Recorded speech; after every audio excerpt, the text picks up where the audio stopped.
Known for his innovative compositions, offbeat humor, and iconoclastic approach to music and culture, Frank Zappa was a legendary musician whose impact on music and popular culture can still be felt today. Welcome to Deadikace, and today in this video, we'll hear from some of the most renowned musicians, as well as from Zappa's former bandmates and family, as they share their insights into the life and legacy of Frank Zappa. From guitar heroes like Steve Vai and Eddie Van Halen to rock legends like Lou Reed and Alice Cooper, the musicians you'll hear from in this video all have one thing in common: a deep respect for the one and only Frank Zappa. So sit back, relax, and get ready to delve into the world of one of rock's most original and daring visionaries. Oh my God, when I went down actually to play during the rehearsal, I thought, this is crazy. I'm 20 years old and auditioning for Frank Zappa. This is ridiculous. And I said, Frank, I can't, he says, what's wrong? I said, I can't do this. And he says, why? Is something wrong with your hand? I said, no, I just can't play that. And he says, oh, all you gotta do is... I said, but I can't do that, Frank. And he says, oh, you mean it's beneath you? I said, well, I didn't study all these years at the conservatory to start playing any. But I went down, he told me to learn all these songs, and of course he pulled all these songs that I didn't know, you know. And he was so, you should ask Vinny, because Vinny was there, how brutal he was on me. I couldn't even believe it. He made it so difficult. Mr. Zappa, I'm a drummer, and I live in Los Angeles. My name is Chad Wackerman, and I heard that you're auditioning drummers. And he said, yeah, we've been auditioning for 3 weeks, and promised the band I'm going to stop in 3 days. They've had enough. I said, well, have you found anybody? He said, no, nobody can cut it. You know, real clip. Yeah. Okay. And I said, well, would it be possible to get an audition? I'd love to come up and, you know, if I can. He said, well, do you read? And I said, well, yeah, I do read. And he said, well, are you a good reader or are you a phenomenal reader? Oh. And I said, well, look, I know your music's reputation as far as notation and stuff. I've had a little experience in symphonies, and I do session work, and I played in big bands and percussion ensembles and things like this, and I'd love to give it a shot. And he said, okay, fine, well, can you be here in an hour? This is during my audition. He says, you know, and Frank would like play these things on the guitar, and he had a certain technique, but he wasn't like a shredder or anything like that, you know. And he'd play something, he'd say, play that. And I go, okay, and I play it. And he goes, okay, now, play it in 7/8. I say, okay, and I play it in 7. He goes, okay, now play it reggae 7/8. I'm like, okay, and I do it, and he goes, okay, now add this note. Okay, and I do it. Playing reggae 7/8, and I'm adding these notes. And he goes, okay, add this note. And it was impossible. It just was physically impossible, not just for me, but for anybody. You know, I said, oh, I can't do that.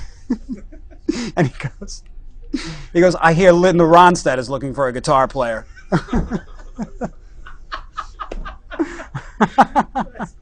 Give me an impossible thing, you know. And at the end of the rehearsal, I went, and he was just other things too, you know, but at the end of the rehearsal, I went up to him, I said, thanks for inviting me, I'm really sorry, I'm going to go home now. He goes, you're in the band.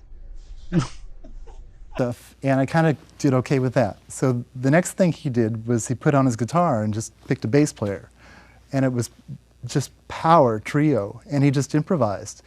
And I had like this flashback, because when I was 10, the first rock concert I saw was Jimi Hendrix, with Mitch Mitchell, Billy Cox, and Jimi Hendrix. Which, by the way, Frank liked very much. Yeah. He would go out of his way to hear them. Well, as soon as I started playing it, because he had a Marshall stack there, and he played loud, and it played these great phrases and really flowing, I had just goosebumps. It was like, I feel like I'm back at that concert again. It just had that flexible kind of vibe to it.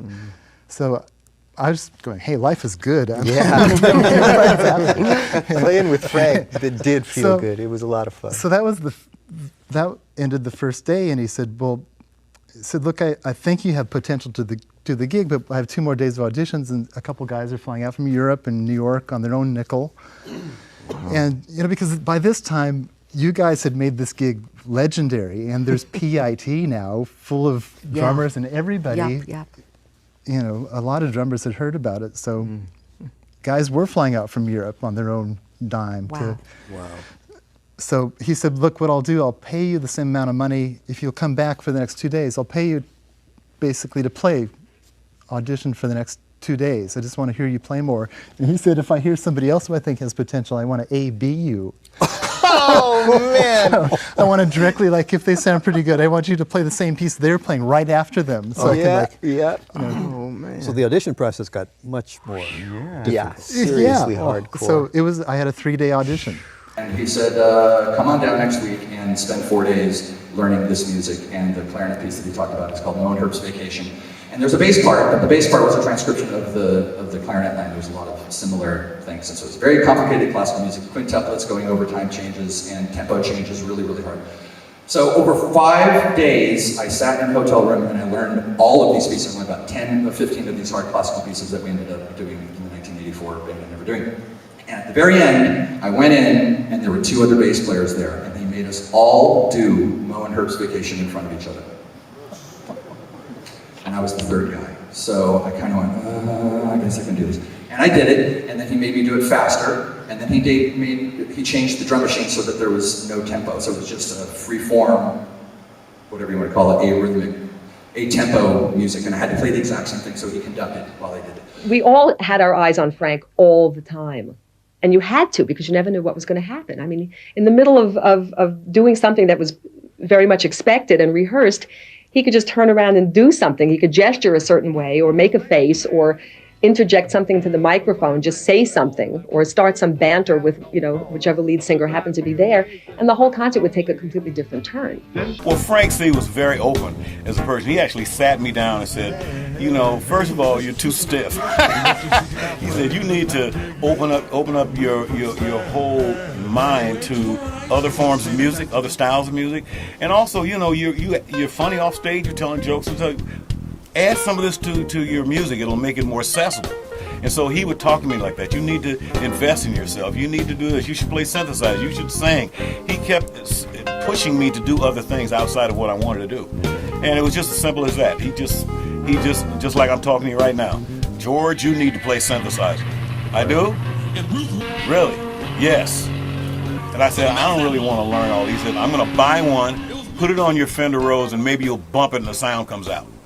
That's the way that happened, seriously. Getting to the point that I think Frank wasn't going the direction he wanted to and wasn't being as creative as he wanted to. So that's basically how we disbanded. He just got tired and said, hey guys, let's go out into other groups, let's infiltrate other bands, and let's get some fresh ideas. You know, you guys come back, maybe we'll get together 3 or 4 years down the line. Bring in your ideas from the groups you have, and let's get back together and do something with it. But it just never happened. Everybody was good in their own field, but we weren't up to what Frank really wanted, I don't think. Well, anyway, the greatest thing that happened in my life was that Frank broke down these ridiculous barriers that I had about music. He was a workaholic. So we would be doing things, and it was like we would rehearse forever. We would play shows that just went on and on and on and on. It was almost like Frank knew that he didn't have a lot of time and he had a lot to say. It's really amazing to me.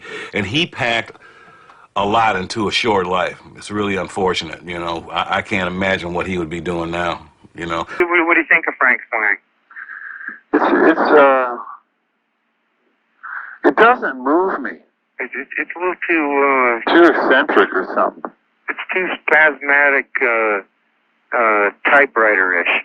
Yeah, exactly. You know? Yeah. I mean, I'm not trying to knock the guy, you know. Oh, yeah, I'm not either, but... Let me tell you about a man named Frank Zappa. He's a very fine man. He's very fine.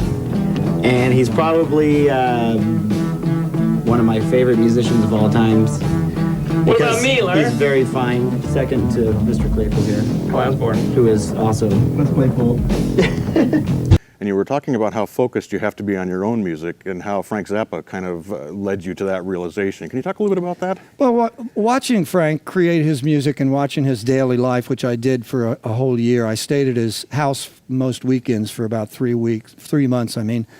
I noticed that he really never listened to any other music. He always was making music, busy creating it, writing it, teaching it, showing people. Mm-hmm. And I just thought, well, you know, maybe that's a good way to go, because I'm a pretty good mimic, and if I listen to too many other things, it starts getting into my head and starts to affect what the purity of my ideas. Right. Well, usually in the past, what we've done is really just try to select the things that really focus on the iconic elements in Frank's music, the things that I want people to know more so than what they think they already know about him. You know, so because I feel like his music is very much misunderstood, because he was a composer, a classical composer who happened to use a rock band as his orchestra for the most part. I mean, he did work with orchestras as well, but his music is very orchestral, very cinematic in a lot of ways. So I chose most of the time to emphasize those elements and not so much the comedy aspect, because a lot of people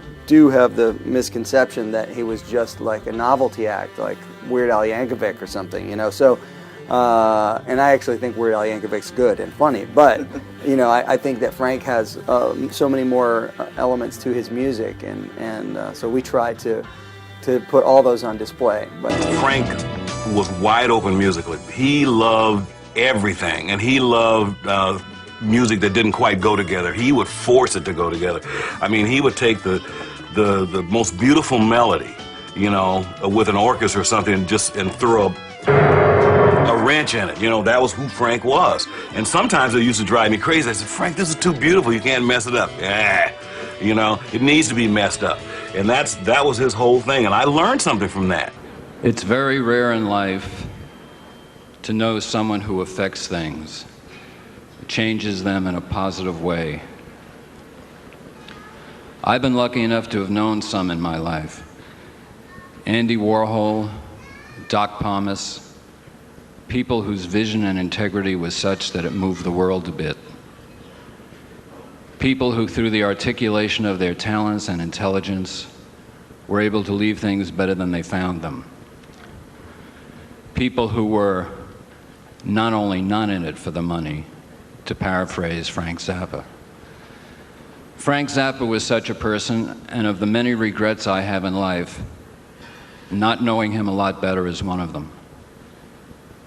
Whether writing symphonies, satirical broadsides, or casting a caustic glow across the frontier of madness that makes up the American political landscape, whether testifying before Congress to put the PMRC in its rightful lowly place, or acting as a cultural conduit for President Václav Havel and the Czech government, Frank was a force for reason and honesty in a business deficient in these areas. As we reward some with money for the amusement they supply to the cultural mass, I think the induction of Frank Zappa into the Rock and Roll Hall of Fame distinguishes the hall as well as the inductee.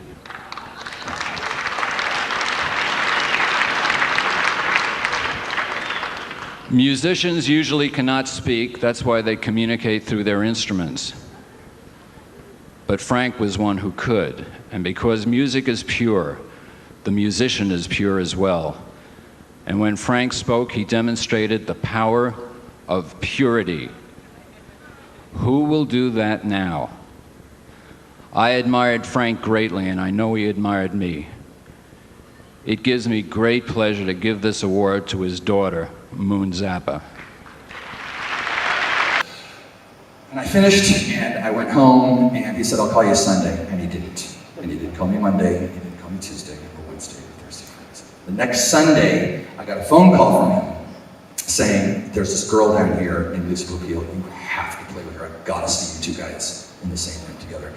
So I flew down that Monday, and for some reason, we got along really, really well, and he was laughing the entire time. We read through Hunch and Toot, which is this story that he wrote, and with Ed Mann and all these people, we just kind of got together in this room and ate pizza and had some beers and went through Hunch and Toot, and he was just captain with glee the entire time. And at the very end, he said, do you want the job? And he walked up to me with his hand extended, and I went, no, kidding. What I didn't know at the time was that he had already hired this bass player, and the bass player, if I'm right, John Whitelaw, couldn't do it because he had tendonitis. Like, he'd hired this guy, and he yeah, that's what I heard. He was another San Anselmo guy, which is really fucking weird.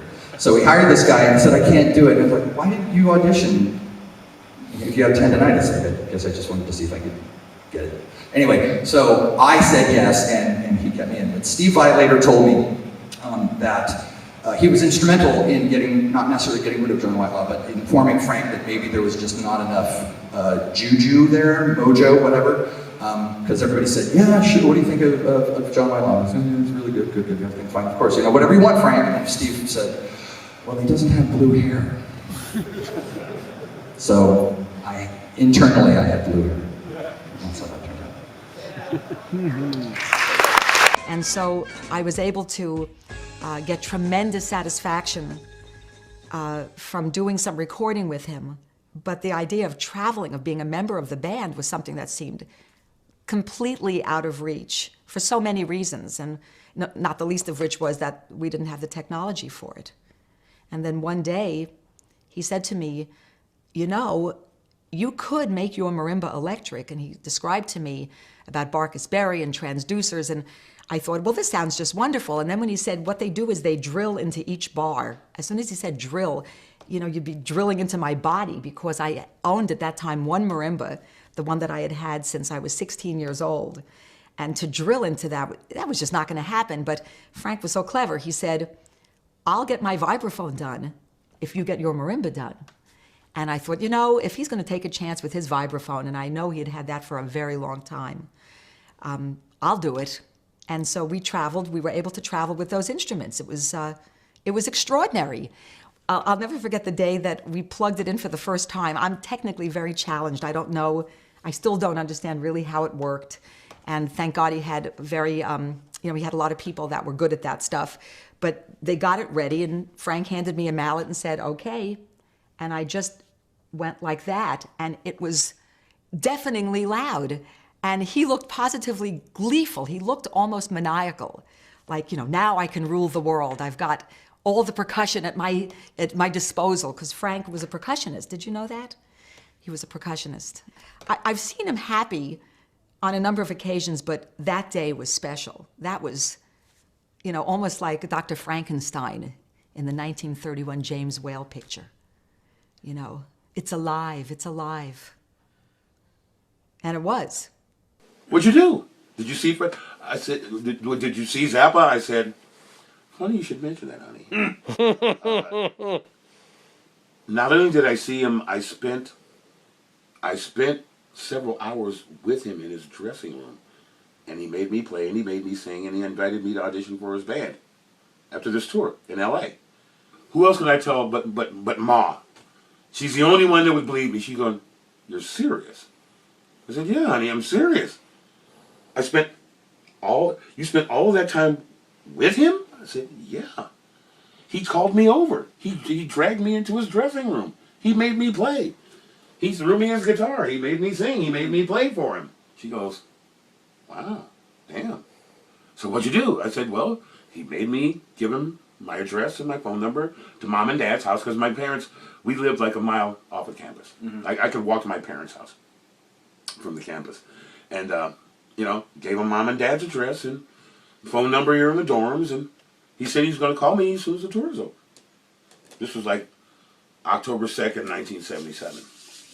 And fast forward 8 months later, end of the second semester, Denise is marching. The graduation is happening, cap and gown and stuff. I still had some credits to catch up on, because I had taken a half a semester off. So I was taking summer school classes. I go over there. Denise marches. She does the thing. I'm still in the dorms. Denise, you know, now everybody's moved off campus. I'm in summer school, and this is like a week after graduation, and I'm in my dorm room.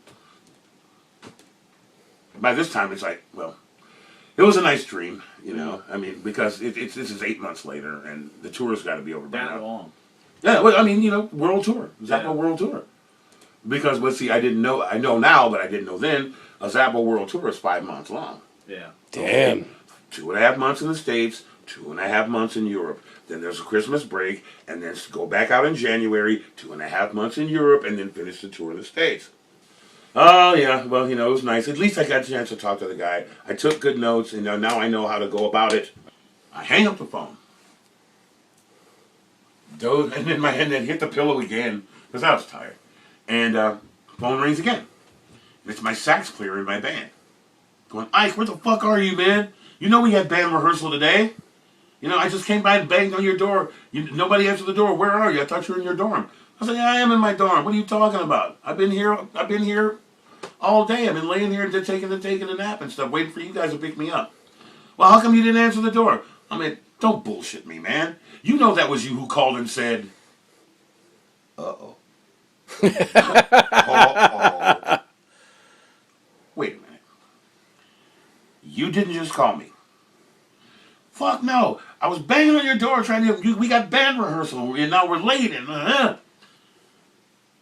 going, well, if it wasn't you, I think I just got off the phone with Frank Zappa and he just called me and told me he's flying me out to LA to audition for his band. You sure that wasn't you? He goes, man, he's pissed off. I mean, his steam is coming out of his ears. He goes, what? I said, look, man, please, don't bullshit me. Don't toy with my affections. That wasn't you that just called me. He goes, no, you never answered the phone. And I went, calm down, man. I just got off the phone with Zappa. I think. I was taking a nap. I just woke up. And I think, yeah, I think that's what happened.